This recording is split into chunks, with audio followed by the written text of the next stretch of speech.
Welcome to Business Studies. In this lesson, we'll explore the foundation of all business operations, business activity. Why do businesses exist?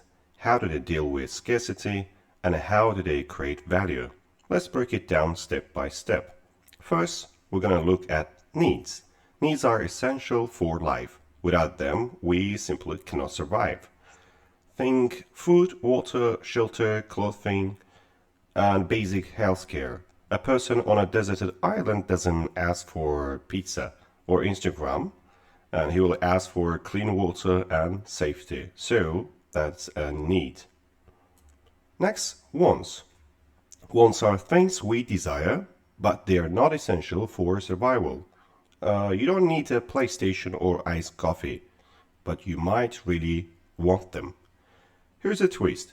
Wants are unlimited. No matter what we have, we always want more. So they change with trends, age, culture. Next, the economic problem, scarcity. Here's the core of economics. We want everything, but the world cannot provide everything. Resources like oil, land, and time are limited. We all want more than the world can give. That's scarcity. It forces people, businesses, and governments to make smart choices. So we have unlimited wants and limited resources. So we must choose wisely. Next, opportunity cost. Opportunity cost is the next best thing that you gave up. Or we can say opportunity cost is the value of the next best alternative you give up when you make a choice. For example, if you have $10 and you choose to buy a book, your opportunity cost might be the movie ticket you didn't buy.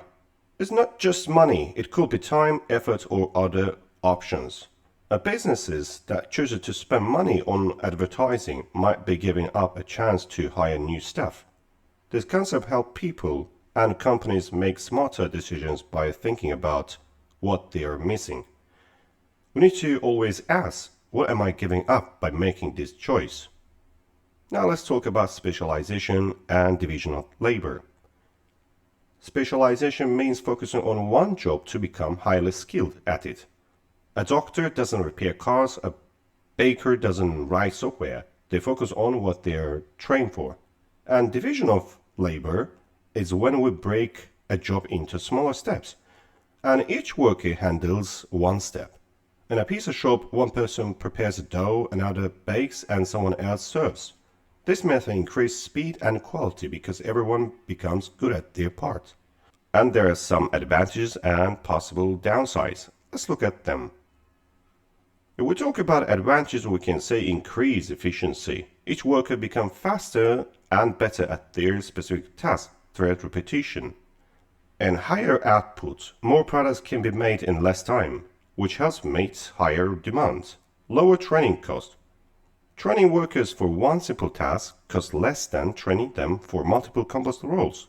A better use of skills, each employee can focus on what they do best, improving overall productivity and quality. And about disadvantages, boredom and low motivation. Doing the same task daily can make work feel repetitive and dull, lowering job satisfaction. Overdependence. If one person is absent or makes a mistake, it can affect the whole production line. Lack of flexibility. Workers may not have the skills to switch to another task if needed, making the business less adaptable. And the last one, poor product understanding. Workers may only understand their part, not the whole process, which can lead to communication or coordination issues. Now let's talk about purpose of business activity. Every business exists for a reason, to solve a problem. It might be hunger, communication, transportation, or even entertainment. Business combine four main resources to make products: land, labor, capital, and enterprise. The first one, land, gives raw materials like wood, oil, and minerals. Labor in the human effort from farmers and drivers to designers and managers. Capital includes tools, machinery, and buildings used to create goods. Enterprise is the entrepreneur who brings all of these together and takes the risk. When these four come together successfully, a business can satisfy needs and wants and make a profit. Added value is the difference between the cost of making something and the price customers pay for it.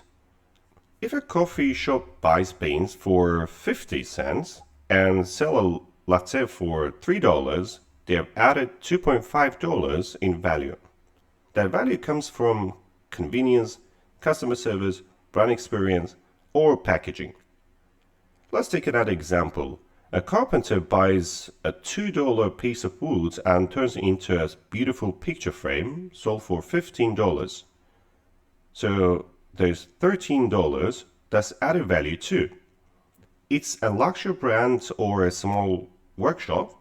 The goal is to increase the product's value before selling it.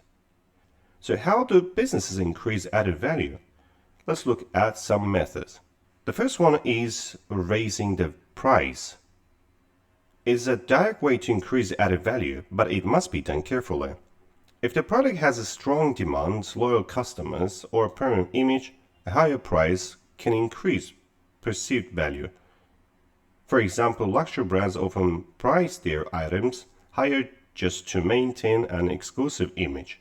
However, the product must satisfy the price increase through quality, branding, or features, or customers may leave. Next method is cutting the cost. Reducing the cost of inputs while keeping the selling price the same will also increase added value. This can be done by improving efficiency, using better suppliers, or reducing waste in production.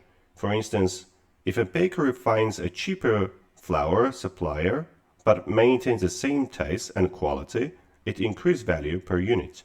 But be careful, cutting costs too much may reduce quality, which could hurt the brand long term. And there are also some other ways. We can improve the quality by using better materials or tech to increase product value. And next, building a strong brand. People pay more for trusted names like Nike or Apple. And we can use better packaging. Attractive or eco-friendly packaging adds perceived value. Excellent customer service. A great experience keeps people coming back. And unique selling points, like we can offer something special that competitors don't, like custom-made designs or fast delivery.